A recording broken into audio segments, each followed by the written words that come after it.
Muy buenos días. Le pido silencio, por favor.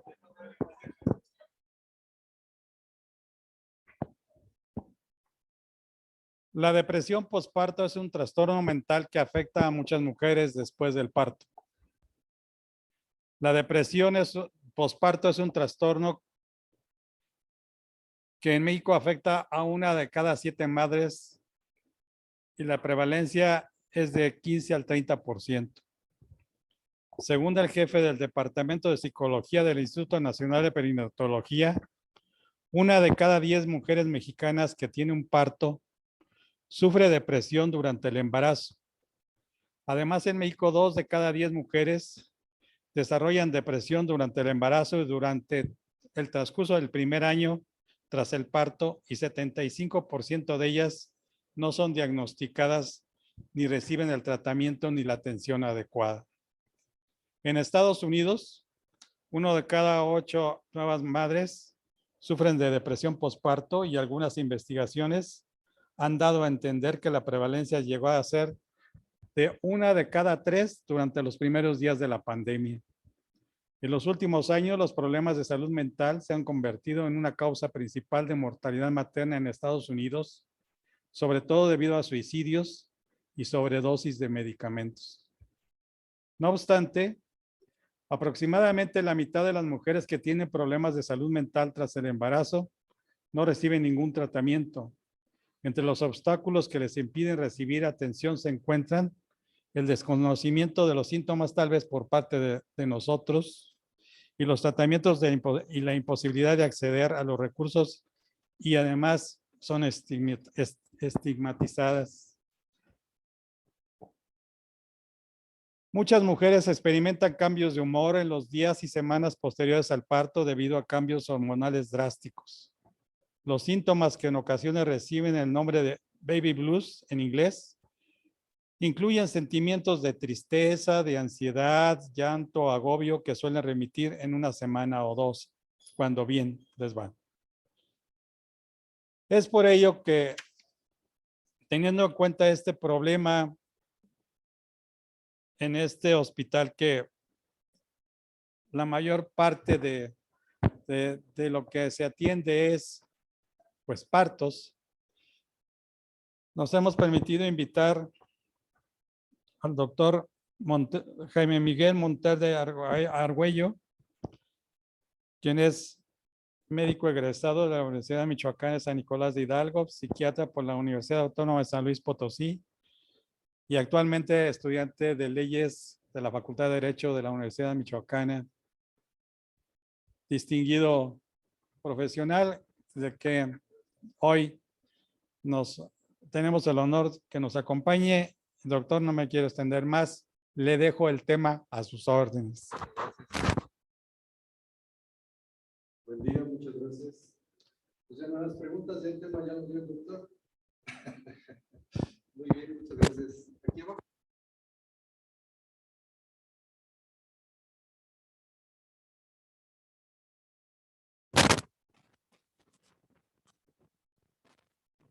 ¿Yo le cambio o usted me ayuda?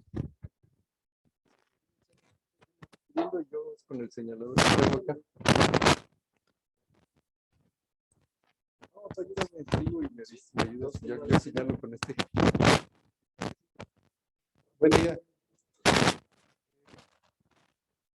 Resulta que la depresión es un padecimiento visto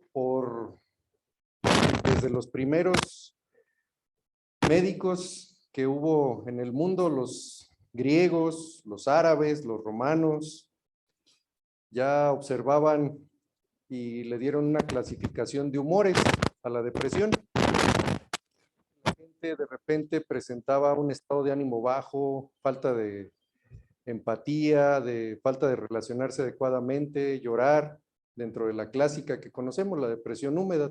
El paciente que llora, todo el mundo dice está deprimido. Hay otros 3 tipos de identificar. Es el paciente que de todo se ríe y uno pensaría que para nada está deprimido. Está el agitado, que es el enojón, y está el que ni frío ni calor, no se nota si está enojado. Es una indiferencia que de alguna manera, bienvenido, buen día, Es una manera que no podemos identificar de forma clásica como que está deprimido. Pero bueno, el enfoque va a ser hacia la depresión posparto. Pero es muy importante que veamos desde dónde vienen algunas características para nosotros diferenciar si la depresión es algo bioquímico, es algo reactivo o es algo que nunca se le va a quitar al paciente, así como cuando hay problemas de producción de insulina en nuestro páncreas y la diabetes no se va a quitar hasta este momento, pues la depresión es algo similar. En algún momento las vías serotoninérgicas dejan de producir adecuadamente serotonina y empezamos a tener ánimo bajo. Y entonces esa depresión nunca se le va a quitar al paciente. Estará funcional algunos meses, algunos años, según el entorno, según su vida diaria, su estado económico y demás, pero en algún momento va a recaer. Entonces, con esto les quiero decir que estamos sujetos o expensas de nuestro funcionamiento químico cerebral. Bueno, si me pasan la primera, por favor. La depresión posparto es algo que me ha tocado ver ya en 25 años de ejercicio, aproximadamente 60,000 pacientes que he podido ver. De esos son 1,000 deprimidas embarazadas y de esas son aproximadamente 3 o 4 por mes. Estamos hablando de 25 años, son 1,000 pacientes. Y pues todos se presentan característicamente posterior al trabajo de parto. Quien ya presenta desde antes del trabajo de parto un cuadro depresivo aumenta el riesgo de depresión posparto. Quien no tiene recursos, y no me refiero a recursos económicos, sino recursos de la vida diaria, o sea, su educación fue un caos, sus padres otro caos, abusos de todas las formas que se quieran imaginar durante la infancia, una adolescencia malentendida que ni los adolescentes nos entendemos, menos nuestro entorno. No tiene un buen trabajo, no tuvo una buena educación, su pareja que escoge, habitualmente le escogen por lo que hay, no por lo que se gusta. Y entonces todo esto se va haciendo un caos de tal manera que el día que tiene su bebé, con este cambio bioquímico tan severo y un entorno tan caótico, pues es como andar en Apatzingán y que no tengas miedo. O sea, seguramente vas a andar estresado. Una más, por favor.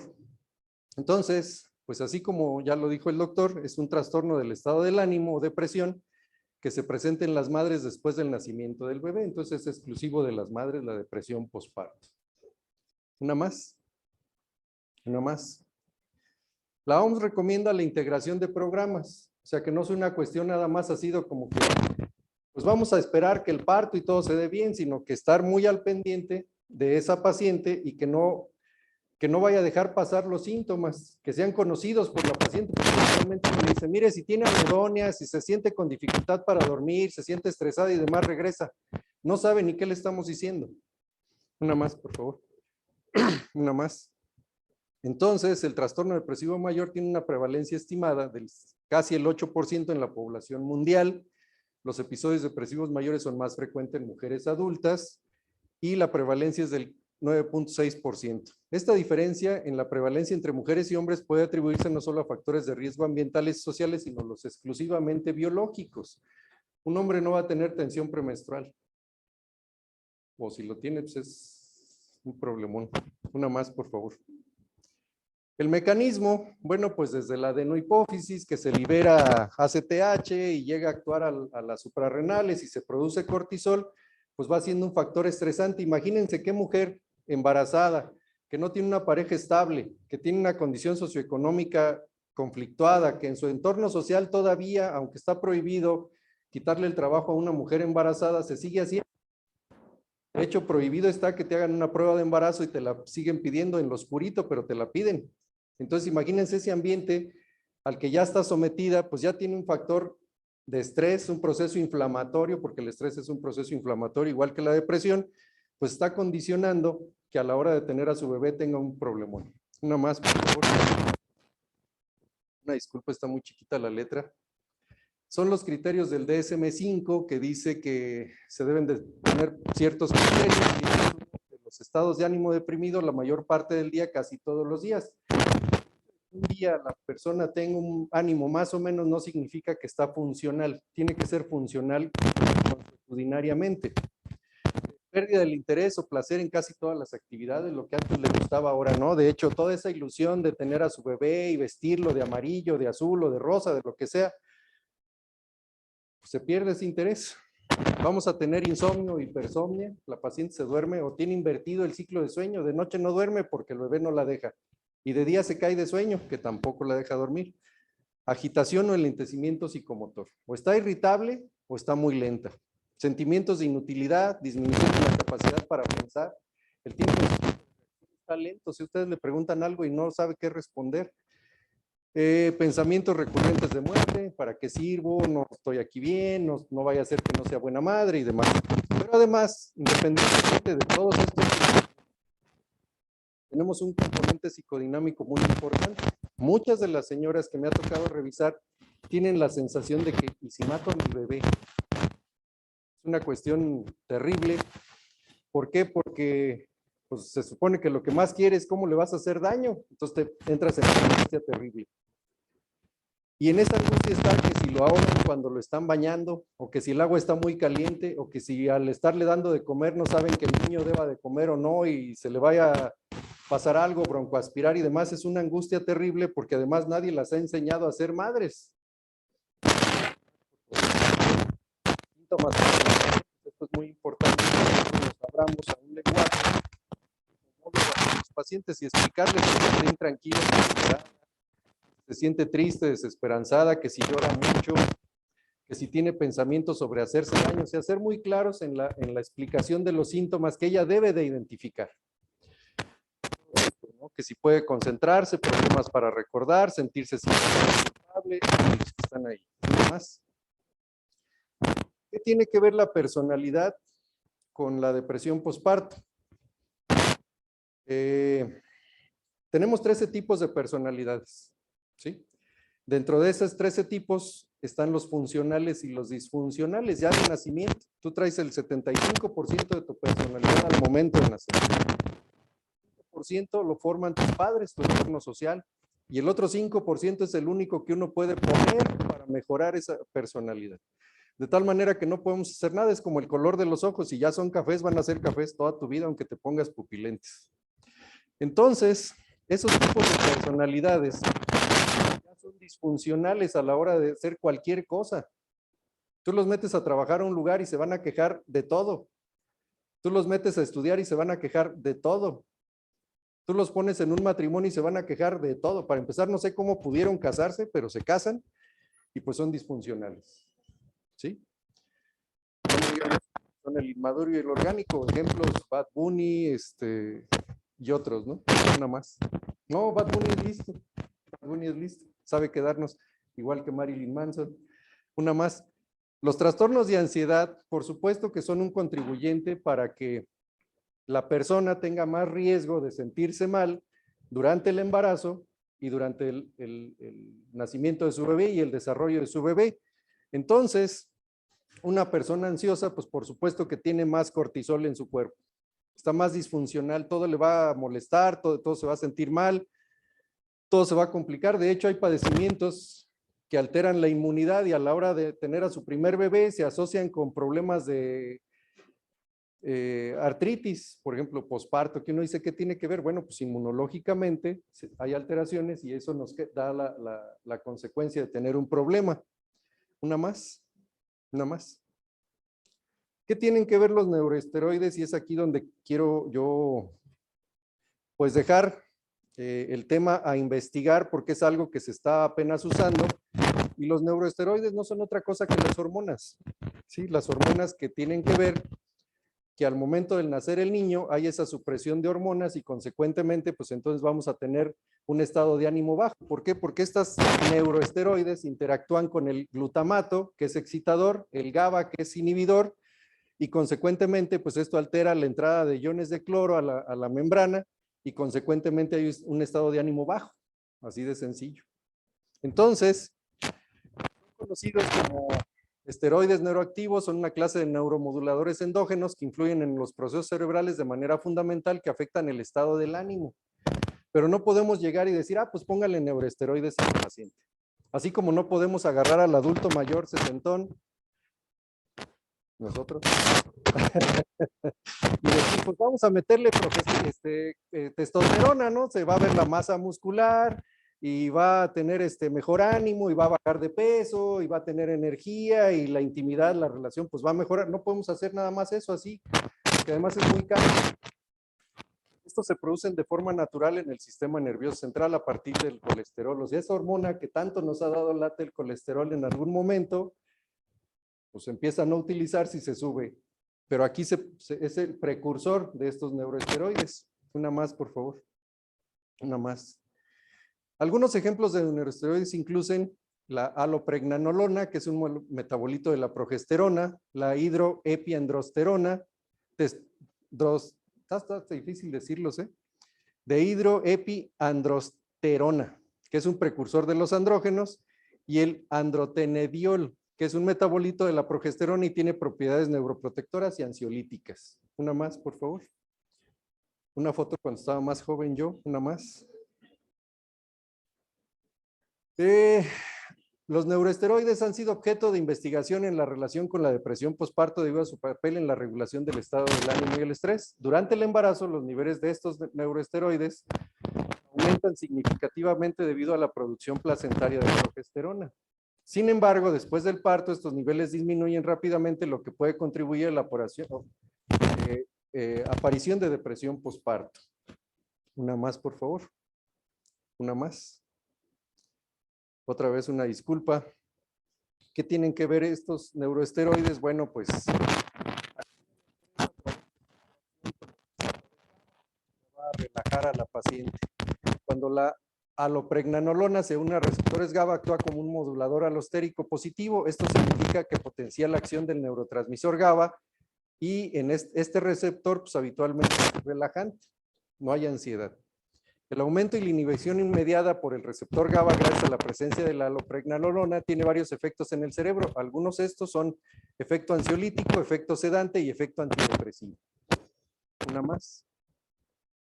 Aquí está un mecanismo de cómo se da la función de estos neuroesteroides. Vienen desde la mitocondria, pero desde el colesterol. Acuérdense que la mitocondria es la que proporciona energía a la célula y de hecho hay padecimientos como el trastorno bipolar, donde no encontramos respuesta o modulación con los medicamentos. Entonces son de las enfermedades que se llaman mitocondriopatías. Es dificilísimo tratar a un paciente con ese problema. En la depresión postparto pasa exactamente lo mismo. O sea, desde la mitocondria, desde el metabolismo del colesterol, en la función con el GABA y en la función con el glutamato, que uno es excitador y otro es inhibidor, pues tenemos ese desequilibrio. Una más, por favor. Lo que les comentaba, que no hay interacción a nivel posináptico de esta entrada de iones de cloro y no hay la función para relajar a la paciente. Aquí está, ¿no? También el alcohol está por ahí, trabaja más o menos igual, por eso es muy frecuente que los pacientes deprimidos consuman alcohol y no nada más por una cuestión divina de que, a ver, pues tómate alcohol, sino la sensación de mejoría, igual que en los deprimidos, consumir carbohidratos. Una más. La alopregnanolona, todo ese nombre, generalmente abreviada como ALO, es un neuroesteroide pregnano endógeno inhibitorio. Se sintetiza desde la progesterona y es bueno, ya lo que habíamos comentado, tiene efectos similares a otros potenciadores GABA. GABA es lo que utilizamos como con el clonazepam, alprazolam, diazepam para producir GABA y relajar al paciente. De ahí la función del GABA. Este derivado y el equivalente a la alopregnanolona, la ganaxolona, está siendo investigado para tratar epilepsia y depresión postparto. ¿Por qué? Porque son medicamentos relajantes. Una más, por favor. Algunos cambios normales después del embarazo pueden generar síntomas similares a la depresión. Muchas madres se sienten abrumadas cuando nace un nuevo bebé por toda la cuestión psicodinámica que comentaba. No sabemos qué va a pasar con este bebé. Incluso los padres entran en ansiedad cuando duermen con su pareja y el bebé por la cuestión de ¿y si lo apachurro durante la noche? Es algo angustiante. De ahí que tiene que tener su camita especial, ¿no? Una más, por favor. Hay un estudio que se hizo con un chango, un simio, y su hijo, un chango y un coco que tiene pelos, un chango y algo que no tiene pelos y un chango sin nada. Y el estudio consiste en que cuando está el hijo con su madre, el desarrollo es varias veces mejor que cuando no está con su madre.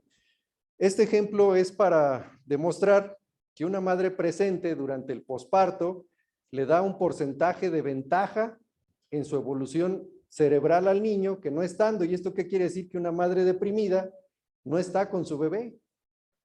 O sea, el bebé percibe, es un ejemplo que me ha tocado ver y que pues, si ustedes quieren es de la cultura tradicional. Están los padres peleándose y al niño le da fiebre. Llegan con el pediatra y se le quita. Porque en el camino los padres dejan de pelear, se empiezan a preocupar, oye, ¿de qué será la fiebre? ¿Se mojó? ¿Será del estómago y demás? Entonces el niño cuando percibe un ambiente desagradable, pues es un ambiente incómodo, el niño sufre y genera reacciones que uno puede decir, ¿cómo es que le da fiebre de estrés? Le da de estrés la fiebre al niño y se compone. Habitualmente llegan con el pediatra y el pediatra dice que a lo mejor lo que quería la señora es ver al pediatra, por eso llevó al niño, no tiene nada, ¿no? Una más, por favor. Las mujeres recién embarazadas con antecedentes de depresión a menudo enfrentan la difícil decisión de continuar con el tratamiento antidepresivo. Ese es otro problema. Habitualmente se le ha dicho a la mujer que para poderle dar medicamentos necesita dejar de lactar y le estamos quitando todo el beneficio al niño de la lactación o de la lactancia. Me sonó como agustación. De quitarle el beneficio, entonces entran en una angustia de que si yo soy la causante de que mi hijo en un futuro vaya a estar mal de alergias y otros problemas por yo no darle leche, por yo tomar medicamentos para la depresión, cuando lo que se requiere es que esté una madre funcional para que sea pues un porcentaje de beneficio de desarrollo en su cerebro al niño.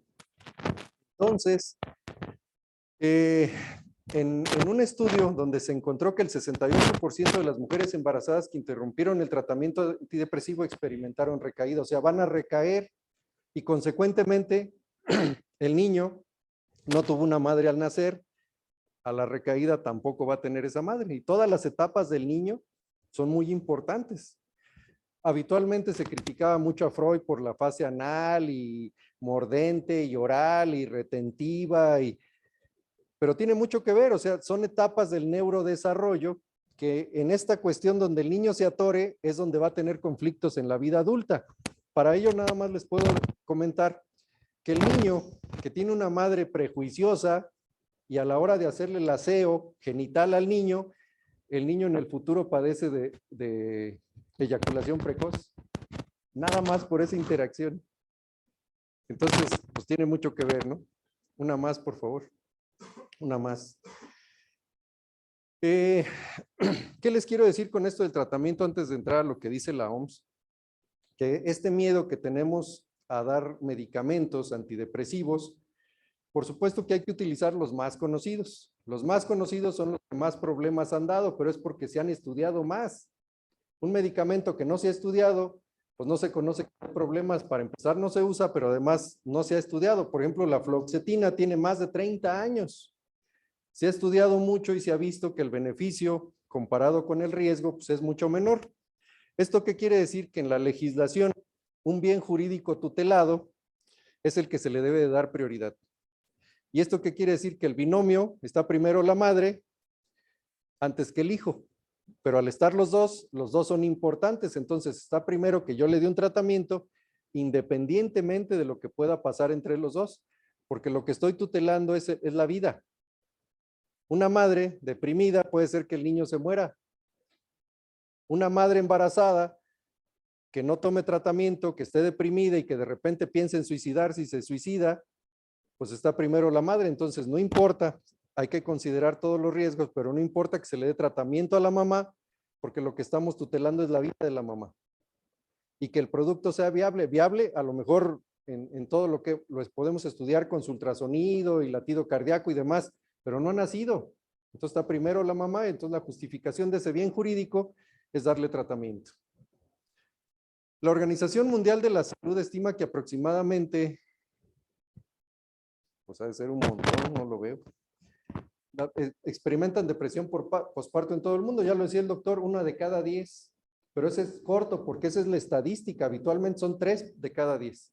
De las que no manifiestan, de las que se atienden con partera todavía, de las que se atienden en un medio donde, bueno, pues se da la atención por el médico, se va a su casa y lo que sigue, ¿no? Sin importar tener en cuenta que estos datos son estimaciones generales, fue la prevalencia de la depresión posparto puede estar influenciada por factores culturales. A una mujer no se le permite que se queje en ciertas zonas, por ejemplo, de la Nueva Jerusalén. Entonces, imagínense el porcentaje que estamos escondiendo, pues es muy alto, ¿no? Una más, por favor. Medicamentos prohibidos durante la lactancia. Es importante utilizar los más conocidos, pero algunos que no se deben de utilizar son, por ejemplo, el antidepresivo doxepina. No hay en México. O ansiolíticos, se dice que todos los ácido GABA aminobutíricos, bueno, pues todos esos son diazepam, clonazepam, alprazolam, triazolam.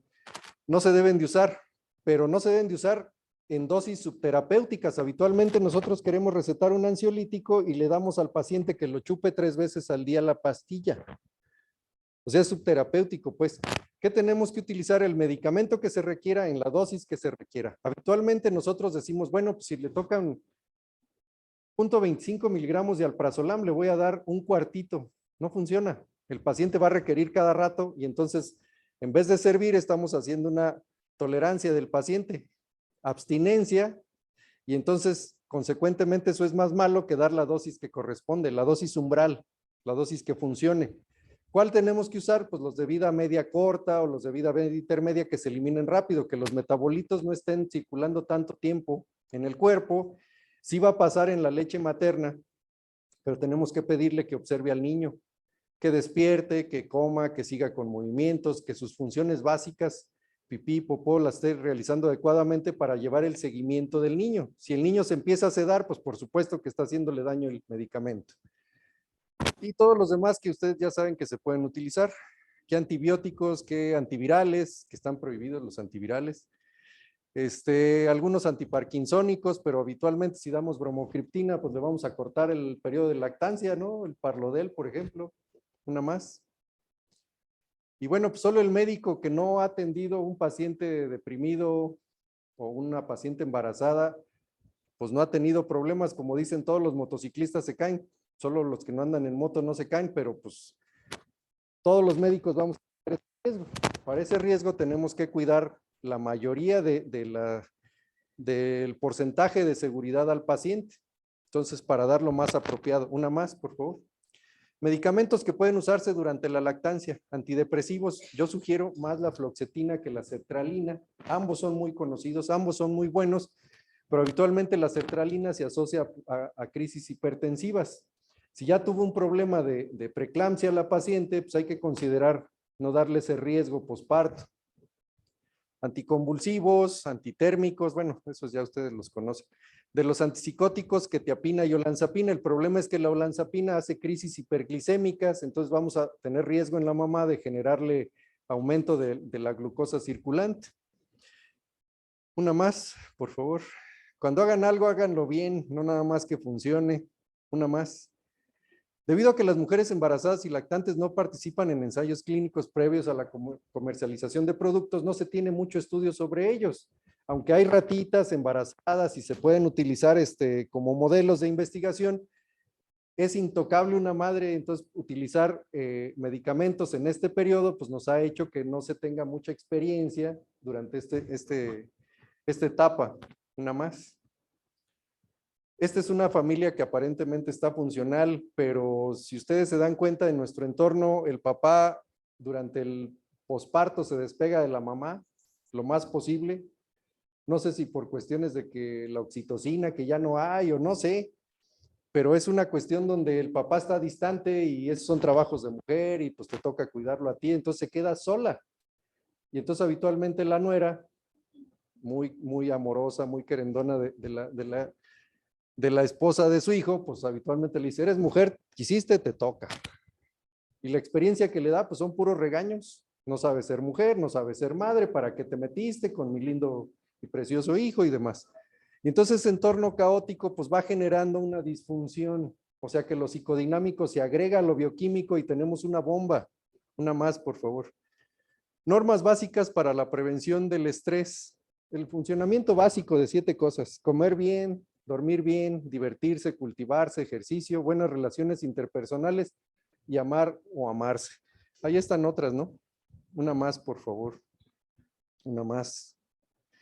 Medición de depresión posparto. Un ensayo clínico aleatorizado de estradiol transdérmico para la depresión posparto informó reducciones significativas mayores a los síntomas depresivos entre mujeres asignadas al azar a estradiol contra placebo. O sea que sí funciona el tratamiento hormonal, pero hay que tener mucho cuidado. Una más. Si no funciona y no saben qué hacer, pues pueden mandar a la paciente aquí enfrente. Esa es dirección de aquí enfrente. ¿No lo han visto? Ahí está la dirección. Y si no les resuelve, una más, por favor. Hay una sucursal aquí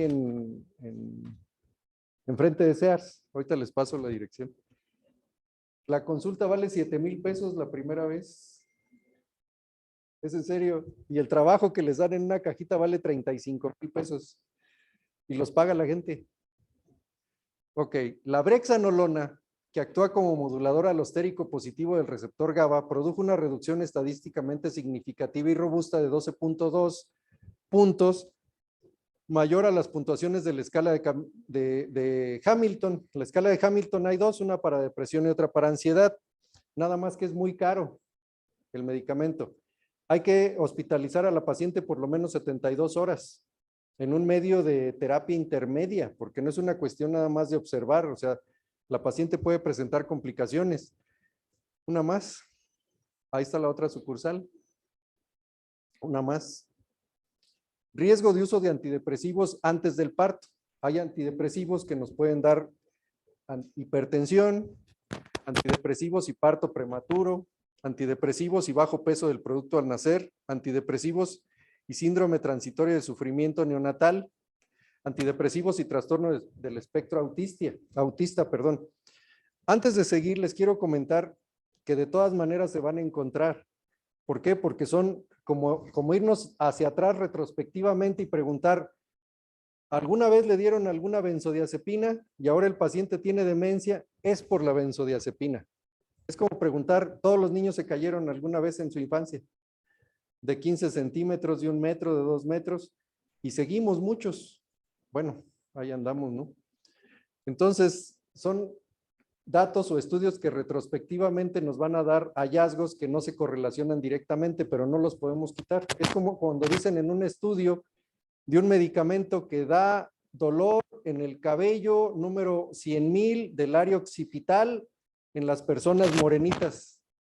Pues son hallazgos que se encuentran, le dieron placebo y dice que tiene síntomas. Es exactamente lo mismo, ¿no? Una más, por favor.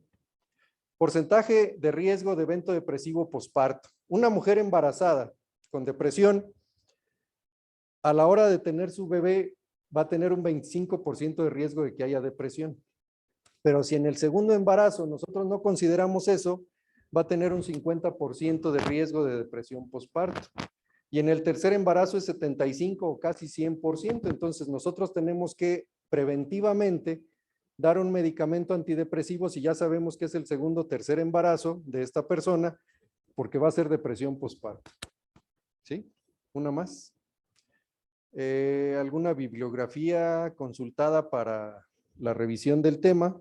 Lo abordan desde medicina interna, lo abordan desde neurobiología de la depresión y hasta psicodinámicamente. Entonces es un tema pues que nos puede dar mucha respuesta el utilizar adecuadamente la prevención y los tratamientos que salgan. Todavía no salen disponibles así como que accesibles a todo mundo. Una más. Bueno, creo que son todas. ¿Dudas, comentarios, preguntas?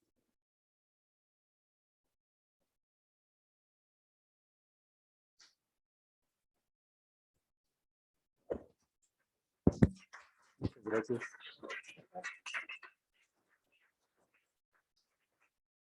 Acá hay una pregunta.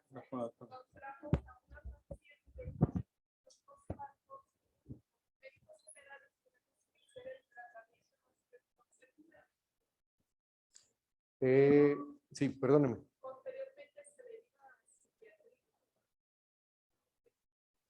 Lo más conveniente es hacer equipo siempre. Hacer equipo entre el ginecobstetra, el pediatra, el psiquiatra, medicina general muy importante, pero iniciar a tiempo, identificando los síntomas, los criterios del DSM-5, que ya está por salir el 6, son, si el estado del ánimo está mal la mayor parte de los días, no tiene pensamientos de autocrítica muy frecuentes, no disfruta lo que disfrutaba, se le está invirtiendo el ciclo de sueño y no es precisamente por el bebé que de noche no duerma y de día pues no tenga posibilidades de dormir, porque ni modo que diga, ay, pues me duermo, tiene que atender casa, marido y demás. Lo más conveniente es empezar el tratamiento. ¿Cuál es el más apropiado, más conocido? La fluoxetina. ¿Cuál es la dosis mínima necesaria? 20 miligramos. ¿Sí? No es conveniente empezar con 10, que a pesar del efecto anticolinérgico que tienen la mayoría de los antidepresivos, a pesar de ser de selectivos, secan la boca, estriñen, ve uno borroso, anda tembloroso. No es conveniente empezar con 10, es directa la dosis, porque habitualmente el paciente ya luego no la quiere subir. ¿Sí? O está el pensamiento mágico de todas las personas, ni tanto ni mucho, la mitad. Entonces, 20 miligramos, de preferencia en la mañana, porque habitualmente quita el sueño. Y se inicia. Ahora, esto es 2 semanas después de tener los síntomas depresivos, que ya es lo que hace una depresión mayor grave. Depresión mayor aguda, pues no existe, porque son menos de 15 días, es tristeza, es ansiedad, es trastorno adaptativo. Entonces, empezar con fluoxetina. Puede ser sertralina, también es un medicamento muy noble, pero hay que tener en cuenta los antecedentes si tuvo crisis de hipertensión o preeclampsia o hay antecedentes en la familia de hipertensión, porque habitualmente se asocia a hipertensión. Y hacer el equipo, a ver que el pediatra me vigile al niño, a ver que el psiquiatra me haga una valoración y se puede hacer seguimiento sin ningún problema. Hay que considerar que a lo mejor requiere el binomio ansiolítico, porque el antidepresivo nada más mejora el ánimo y a veces genera ansiedad de inicio. Esa energía de me siento mejor, no saben qué hacer y lo traducen a ansiedad. No es conveniente que se suspenda. Lo que le va a pasar al producto en la leche es tan mínimo que no debe de dar expresión en el bebé. Si está sedado, por supuesto que hay que quitárselo. Si deja de comer, hay que quitárselo. Si deja de tener motricidad, que esté lento, que algo noten raro, el pediatra inmediatamente. No es decir, se lo quito, hay que hacer un equipo. Sí se debe de empezar tratamiento. Sí, doctor, a sus órdenes. Muchas gracias.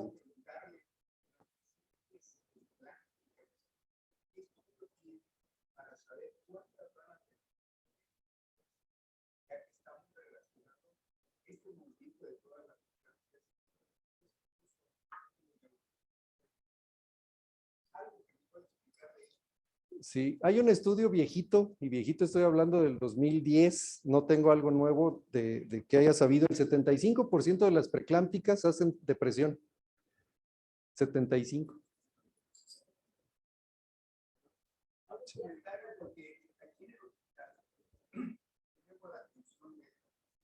Sí. Y estos pacientes solamente se requieren sola en 2 semanas, es cuando empiezan a tener las y ya vienen. Entonces, algo que nos quiera orientar para hacer la detección de esas pacientes.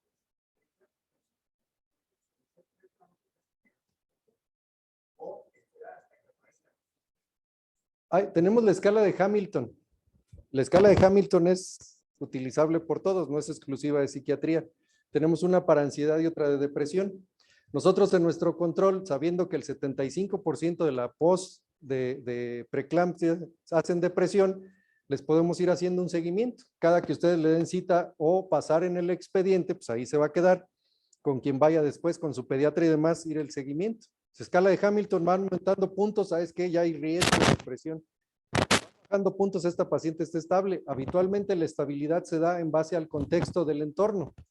Su marido está presente, su acervo cultural es bueno, su entorno familiar es de respaldo, de apoyo. Pues es raro que le vaya a dar, porque esa paciente se va a curar, pero por todo lo que tiene. Y no hablo económicamente, sino el entorno, ¿no? Una familia muy querendona, muy respalda mucho, no deja que la gente se caiga. Gracias. Sí.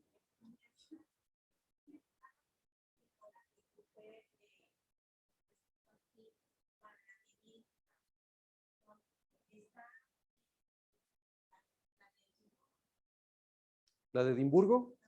Sí, pero son como que menos conocidas. Las que todo el mundo conocemos es Hamilton, depresión o ansiedad, así las podemos separar, a ver qué tan ansiosa, qué tan deprimida. Hay muchas escalas, pero a veces no las conocemos, ¿no? Gracias, sí. ¿Alguna otra pregunta? Pues creo que el tema da para nuestros médicos que ya terminan su internado. Allá en donde ustedes hagan su servicio social, tienen un mando más para el control posparto de sus pacientes que van a encontrar allá. Y creo que es un buen tema para esos R2 y R3 de gineco que aún no saben qué tema van a desarrollar en su trabajo de investigación. A nombre de la dirección de este hospital y de la jefatura de enseñanza, doctor, queremos agradecerle mucho su participación, su buena disponibilidad. Sí, doctor, y me permito entregarle su constancia de participación con el tema depresión postparto. Muchísimas gracias a todos. Un aplauso para usted. Gracias, doctor. Muchas gracias.